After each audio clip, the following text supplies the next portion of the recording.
Hey guys, it's Hio, and today we're going over Suppression. Now, Suppression is one of those units I feel like isn't used too much. I think I used him a few times in my Terra Residual Trials epic only runs, and that was sort of just to show that like these epic units can do a lot of these content. I know at the point when you get that deep in the Terra Residuals, it's like you generally have legendaries that don't need to, so you don't need to run these epics. But they still have like a good like place occasionally in teams. Like they still have some uniqueness to them that isn't quite overshadowed, and that might even like warrant, you know, using them in certain situations. So I'm just gonna go over Suppression, where you might want to use them, where you might fail, and maybe go over some gameplay of Suppression and how you might use them. So first, let's go into the trait. So magical damage taken is increased by 20%. Honestly, it's a lot, magical damage reduction. But I feel like magic damage gets slightly more representation, or slightly less representation than physical damage. I feel like most units will just do physical damage if it comes to PvE content. Now I have been noticing, like here and there, more and more legendary units are doing this like weird physical damage is converted to magic damage, or is physical damage done as dealt as magic damage kind of thing. And honestly, that just sort of makes Suppression a little stronger. You can imagine like at some point there's just gonna be so much magic damage dealers, just run Suppression and you know he's guaranteed to basically just take 20% less damage because everyone's doing magic damage, right? I feel like that's partially because you know people are just like running so many magical shields, or I'm sorry, physical shields, that's just like, oh well, let's just negate the whole physical shield thing, right? And just deal magic damage. Sort of way to get behind the whole shield of justice kind of thing, because literally everyone shield, right? And this is sort of getting past that when you can convert your physical damage to magic damage. Anyways, that's a whole other rant. So yeah, it's a pretty good strong ability, I think, when it can come up, when it does, which is I feel like somewhat rare, but it does come up. There's also this other part of Suppression, which is before taking active attacks launched by enemies within 3 tiles on the character from the front, preemptively does piercing damage equal to 60% magic defense. So does more damage based on, I think, the star level as well. I think it starts at like 15% of your magic defense, then grows. But the fact that this has piercing damage is actually quite good, because what this means is, as long as you have a lot of equipment, and generally they do increase your defensive and magic defense, this generally means that, well, I guess that's happening all the time, but like when you can increase both defensive stats, this generally means like you're doing more damage. And so what ends up happening is, you know, people are like nickeling diming you, like they're just doing damage here, damage there, and not really destroying you, right? Like you're healthy enough to keep taking damage. You're just gonna be dealing more damage, right? Like, and the cool part is it's not like a, I think there's like another skill from, I want to say the Outlaw Guard, that deals damage based on damage that you have been dealt. I think it might not be the case, but there's another effect that does this, and I think it might be based on the amount of damage dealt to you. I could be wrong. That might be just like a different game. And the fact that this doesn't have that sort of requirement or condition means that like you can just go ham on this. Like you can imagine just like decking him up with a bunch of magic defense and literally just like summoning Odin to just like, or I guess Zeus is like smite your opponents, because yeah, 60% of magical defense is gonna be like kind of crazy, especially if you're going against a full magic defense, full magic team. Oh, it's gonna be so good once you get that happening.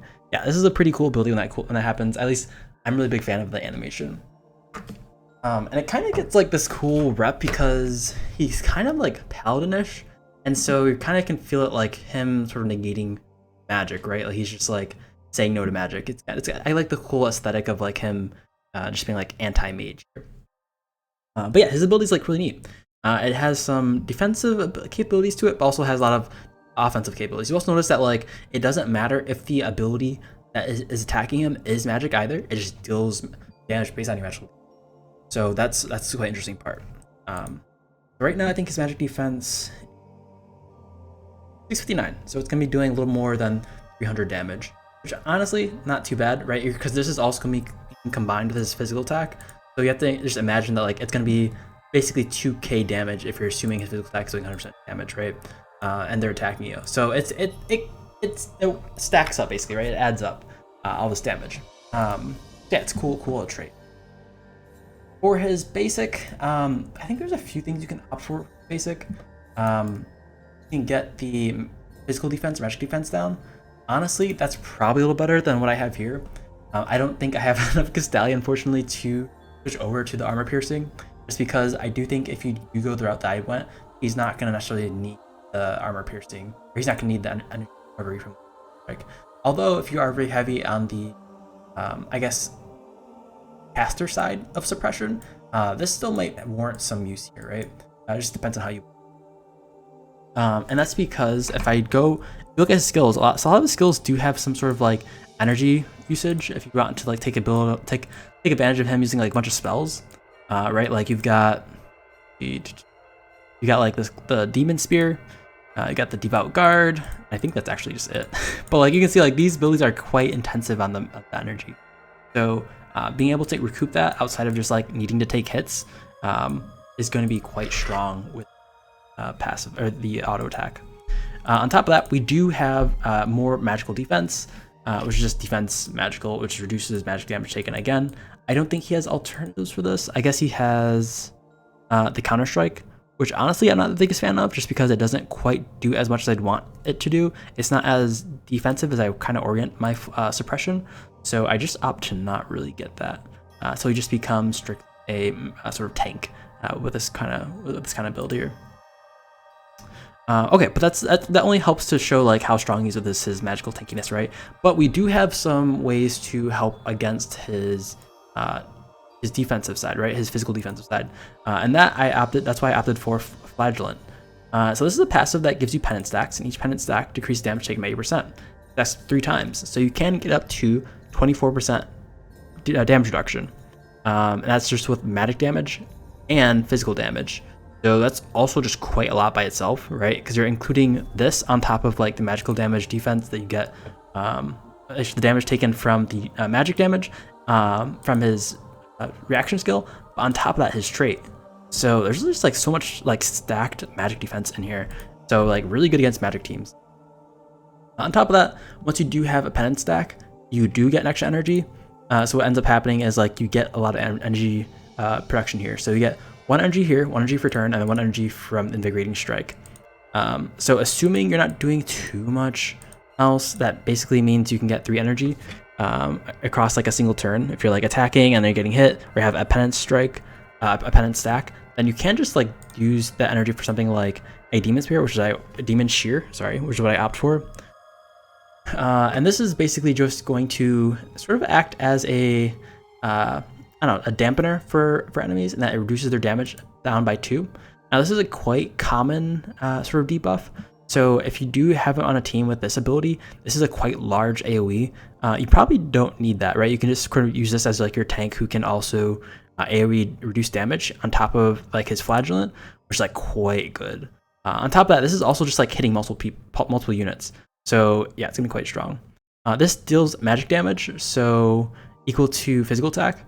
So it's going to be, it's going to require you to build him more physically attacking, build him with like more physical attack.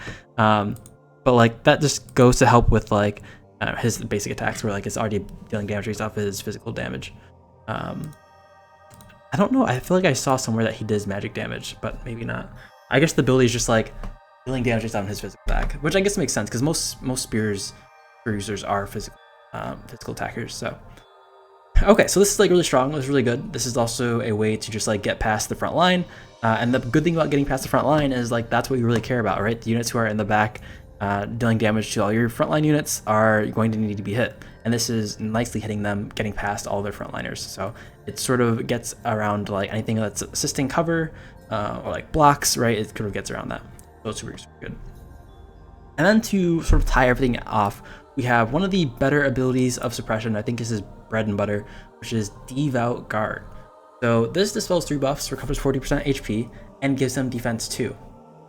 So that increases defense by 40%. On top of that, the character takes attacks for all other allies within 2 tiles and increases the trait effect by 200%. Lasts for 2 turns, cannot be spelled or immunized. So yeah, that basically is increasing his, if I'm not mistaken, his damage taken from 20% to 40%. His piercing damage from 60% to 120%. So we're actually end up doing more than 600 damage per attack we take here, right? So this does a lot of damage here on top of like your auto. So this is basically doing like 3k damage per like cycle, per turn cycle, accounting for everything. On top of that, you're like taking a lot of reduced damage, and so you generally win off trades that happen like that. Yeah, that's basically that's all you have to say here. The cool thing about this is though too is because you make so much energy by just like taking damage from units around you, and you do also heal from this, is that like you basically keep this up forever, right? So basically what ends up happening is you sort of swipe between Devout Guard, then demons here, and then Devout Guard, demons here, and then sometimes you have to whittle in a small invigorating strike in there to make sure you're topped off with energy. So quite a good combination. There's not too much I feel like else you can add here. You can make him a little more sort of debuff heavy by like adding armor piercing strike. But I do feel like that offers more downtime in the case where like you don't have Devout Guard. That's where I'm trying to make him like super tanky. You can also run resolve, but honestly, if you're proccing resolve, you probably are probably not going to be in the best position anyways. So yeah, that's all I have really to say about him. I think he's like really particularly strong. You can also run the battlefield battle flag papal states, which is like okay, but I think there's some units that do it better. But yeah, I think generally he's like best as a tank. Okay, now what do you run with suppression? In my opinion, you can probably go like the basic sort of Gloria setup, maybe something like a not really Coco setup, but yeah, I think for Gloria setup is like probably okay. Like do something like a silent guard to increase your defense, because mind you, when you're decreasing your defense, it's also like I guess this is all based on the base defense, but like having the increased defense when actively attacked, super strong. Also increasing the damage dealt. I don't know if this impacts the actual passive, his magic expression passive, but I feel like it does. I only say that because like I feel like my magic expression trait is doing too much damage. I'm just like, that's gotta be part of like some other ability doing that damage, right? So that like on top of, I'm thinking like the increased trait damage from like Devout Guard, I'm just like, wow, that like literally like the magic expression damage is like doing some work a lot of times. So yeah, I usually run something like this. I imagine you can run something like a nameless staff just to get in position a little better. But yeah, I think generally Devout Silent Guard is best. I don't know if there's much else to run here with him. Because a lot of it is like, I guess you can run something like double-sided halberd, which can definitely increase the damage up a lot. But yeah, running him tanky, I think generally is like the best bet. And then for actual trinket, I honestly opt for the Mastery Guardian personally. I think it's just like a very solid trinket. Increases your physical defense and no defense attribute debuff, but I think helps against just like units just like stacking with a bunch of debuffs. And so like this is super helpful. Even though it's like physically defensive prone, I think this generally is like the best of the I guess this is the best of those sort of defensive tanky trinkets. You could go something like, I guess if you want to dive into your magic defensive sort of trait, you can go the fancy hat, but honestly it just doesn't feel, I guess, too good in my opinion, especially when like people just add so many debuffs from their attacks just because you all are going to be taking so much attacks from their Devout Guard. I just feel like the dispelling 3 debuffs just doesn't do enough. If it dispelled like all debuffs, then it felt like it could be doing something more, and we could like, you know, gear towards somewhere else. Like yeah, this having the 3 dispelled debuffs hitting like other debuffs like Scorch or something like that is just so helpful. Not like, yeah, worrying about having to take more damage when we're tanking all the damage, and then yeah. So that's what I opt for. You can, so yeah, I'll just change it here. Something like this. And then we will, I guess for the gear, honestly, I'm also a big fan of the Silence of the Hermit. You could also run Course of Fortune and run a more defensive one, which I don't know if I have a more defensive one. You could do something like this with the extra roll for the last slot. And then if you do it that way, I do feel like you can switch this Invigorating Strike into something like this Armor Piercing. Just so that your units can do a little more damage whenever you go in. And that also allows you to get that extra energy for your switches between like Devout Guard and demons here. Okay, and then what else do we got?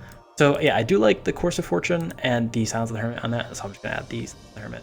Of course, you get more bonus bucks if you do get more magic defense, Hermit, or on your Course of Fortune. Okay, cool. So let's run a cool little fight with suppression. And we're just gonna run like kind of a basic here. Okay, I think this is like an okay team that should show off lightning a bit here. One thing I do have to worry about is the no active skills. That has been like a huge issue from my past videos, playthroughs here. A lot of times what happens is like literally the dude just like comes in, no active skills, and I'm just like, okay, what do I do now, right? Like, you just can't do anything. Here we go. As long as we can slow them just a bit, should be good. You still have to be careful of him. Okay, that's like okay. You can add another set of bitter warts here. And then from here, honestly, you might be in good shape. Right.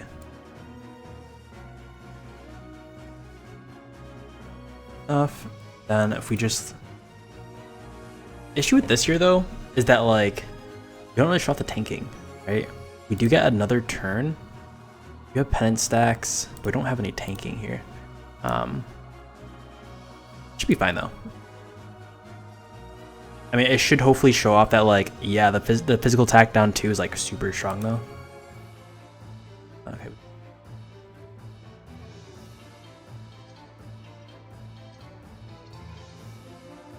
I mean, it still shows nicely here. Okay. Honestly, we could wait like a turn or two before we do anything seriously here with bitter wart. Go. Alright, now we can Devout Guard here. And this will like nicely show off also the damage that he does because it's now 2x.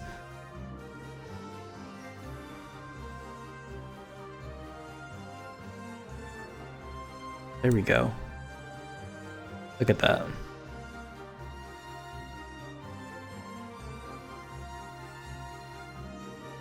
Yep. Just completely Zeus bolts him. Absolutely disgusting. Now I should move him up close. I do think it does take those attacks as well.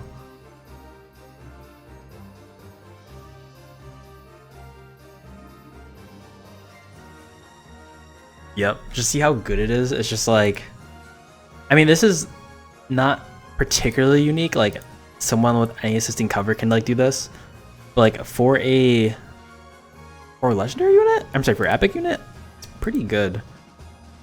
We do have it for one more turn, I do think, right? Faithful Guard. So we can just like regen some energy here. We do kind of want to stay in the center though.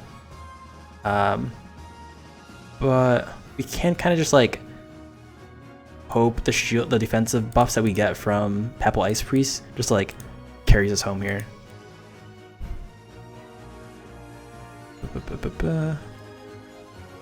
Like this.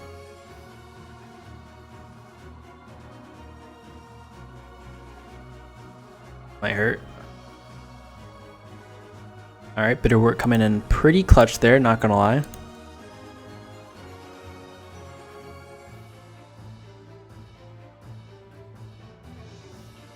Alright, yep, that hurt. That did hurt. Okay.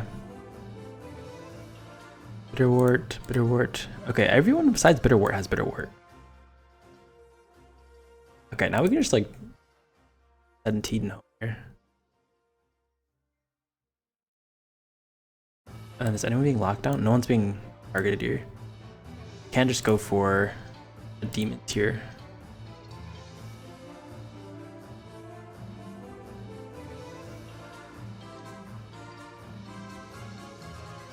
Okay, okay. I don't know who's being targeted. Oh, Ice Priest? Sure.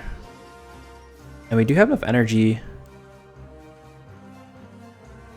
for another Devout Guard here. There should be no problem tanking this.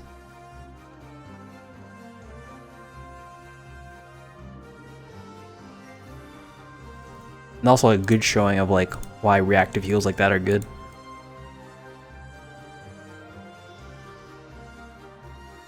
I don't know if this pushes him back. No, it doesn't push him back.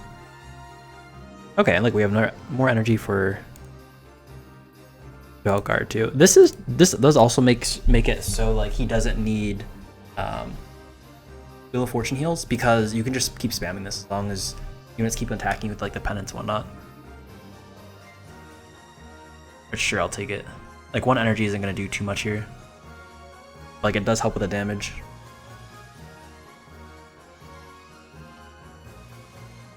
Okay. Like slowly but surely.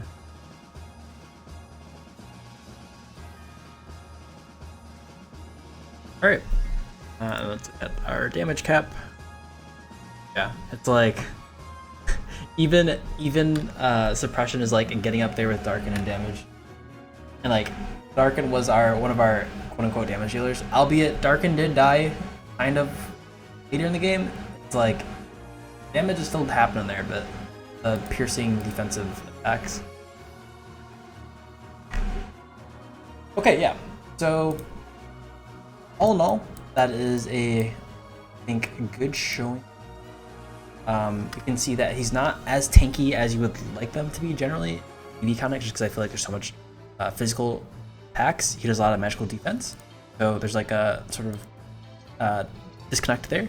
But still, generally, I think the Flagellant and the fact that he can get his own defense up here with the Devout Guard still kind of pretty good. And as long as you like gear him up correctly with the Demon Seers, I think it should be more than enough.